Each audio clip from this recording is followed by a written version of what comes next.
যদি খুব তাড়াতাড়ি ধনী হতে চান তাহলে একটা খুব সহজ উপায় আজ আমি আপনাদের বলে দিচ্ছি।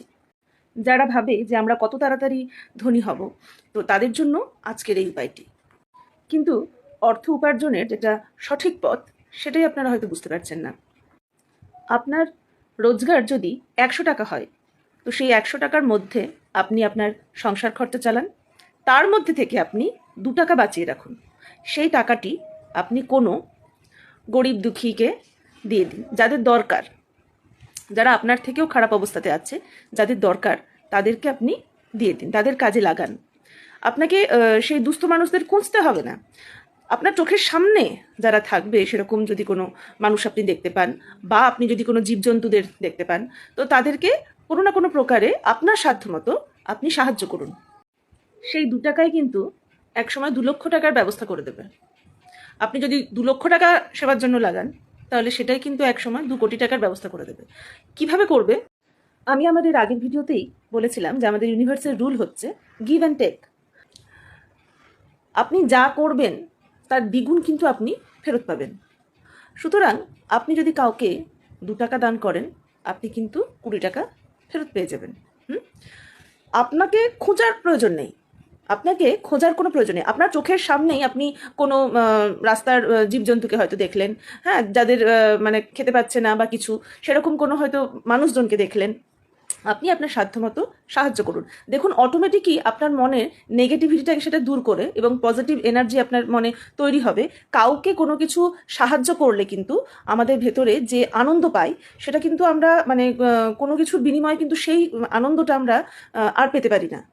একটা কথা মনে রাখবেন, যদি আপনি সবসময় সেই কাজটি করেন যেটা আপনি এতদিন ধরে করে এসেছেন, তাহলে কিন্তু আপনি সেই রেজাল্টই পাবেন যেটা আপনি এতদিন ধরে পেয়ে এসেছেন। কিছু নতুন করার চেষ্টা করুন, কিছু আলাদা করার চেষ্টা করুন, নিজেকে পাল্টানোর চেষ্টা করুন, নিজেকে সেইভাবে তৈরি করুন, কিছু নতুন করুন।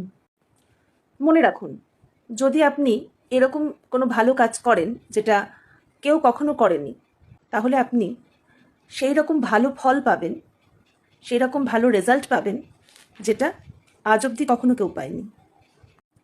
তাই নতুনভাবে, নতুন চেষ্টায় কিছু নতুন, কিছু ভালো করার চেষ্টা করুন। নতুন চিন্তা আপনার ভেতরে জাগিয়ে তুলুন, কারণ এই চিন্তাই সত্যি হয়ে আপনার সামনে আসবে। আর একটা গল্প বলি আপনাদের। আমি একবার গেছিলাম আসামের কামাখ্যা মন্দিরে। তো ভীষণ জাগ্রত মন্দির, আপনারা সবাই জানেন। সেখানে মায়ের দর্শন করতে গেলে প্রচুর লাইন পড়ে। আমি যখন গেছিলাম, সকাল সকালই গেছিলাম, কিন্তু প্রায় আমি ছিলাম লাইনের 500-600 জনের পরে পেছনে। এবং একবার লাইনে ঢুকে গেলে সেখান থেকে আপনি যদি মনে করেন যে আমি আবার কোনো কারণে আমাকে বেরোতে হবে, সেটা কিন্তু আর সম্ভব না। আপনি কিন্তু আর মানে ঢুকে গেলে আর বেরোতে পারবেন না, কারণ আপনার পেছনে আরও দেখা গেল 500 জন লোক দাঁড়িয়ে আছে। ওই লোক ঠেলে বেরোনোটা জাস্ট ইম্পসিবল। তো সেরকম আমরা লাইন দিয়ে দাঁড়িয়ে আছি, আমি এবং আমার পুরো পরিবার।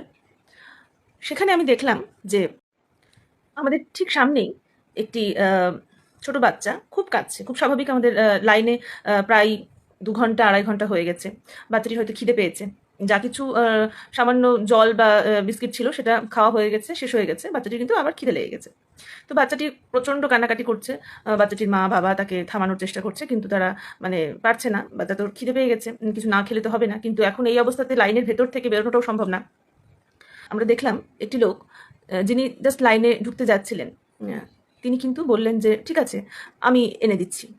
বাচ্চাটির মা বাবা সেই লোকটিকে টাকা দিলেন, এবং লোকটি প্রায় মিনিট 20 পর এসে বাচ্চাটিকে জল বিস্কুট সব দিয়ে দিল। এবার 20 মিনিটে তো লাইনটা আরও বেশি পিছিয়ে গেছে, তো লোকটির কিন্তু আরও 20 মিনিট লেট হলো যেতে। এইদিকে লোকটির ফ্লাইটেরও সময় হয়ে যাচ্ছে, লোকটিকে বাড়ি ফিরতে হবে। আমি লোকটির সম্পর্কে এত বেশি জানি তার কারণ লোকটি হচ্ছে আমাদেরই পাড়ার। তার সঙ্গে ঘটনাচক্রে আমাদের সেই মন্দিরে গিয়ে দেখা হয়েছিল। লোকটি গেছিল সেই মন্দিরে তার মায়ের জন্য প্রার্থনা করতে। লোকটির মা ভীষণ অসুস্থ ছিল, মায়ের আরোগ্য কামনার জন্য লোকটি গেছিল সেই মন্দিরে। কিন্তু এই পরিস্থিতিতে লোকটির কিন্তু আর সেই কামাখ্যা মায়ের দর্শন করতে পারলো না। লোকটি মন্দিরের বাইরে থেকেই মাকে স্মরণ করলো, মায়ের নাম জপ করলো, এবং লোকটি মায়ের কাছে মন্দিরের বাইরে থেকেই প্রার্থনা জানিয়ে চলে এলো। এবং অদ্ভুত ব্যাপার, লোকটি বাড়িতে এসে দেখতে পেল যে তার মা কিন্তু মানে একদম পুরোপুরি সুস্থ না হলেও আগের থেকে কিন্তু অনেক ভালো জায়গায় আছেন। আগে একদম শয্যাশায়ী হয়ে গেছিলেন, বিছানা থেকে উঠতে পারছিলেন না, সেই থেকে কিন্তু এখন নিজেই বিছানা থেকে উঠে হাঁটাচলা মোটামুটি করতে পারছে। এবং এটা আমার নিজের চোখে দেখা যে লোকটি একটা ছোট্ট বাচ্চাকে সাহায্য করলো এবং তার পরিপ্রেক্ষিতে কিন্তু তিনি এই রেজাল্টটি কিন্তু আমাদের কামাখ্যা মা তাকে কিন্তু দিয়ে দিলেন। সুতরাং আমরা বুঝতেই পারছি অপরের সাহায্য করলে কিন্তু আমাদের নিজেদেরই উপকার হয়। সেই কারণেই বলি বন্ধুরা, আপনারা যদি কোনো নিডি পিপলকে সাহায্য করেন তাহলে কিন্তু আপনারা তার রিটার্ন ঠিক পেয়ে যাবেন। ভালো থাকবেন।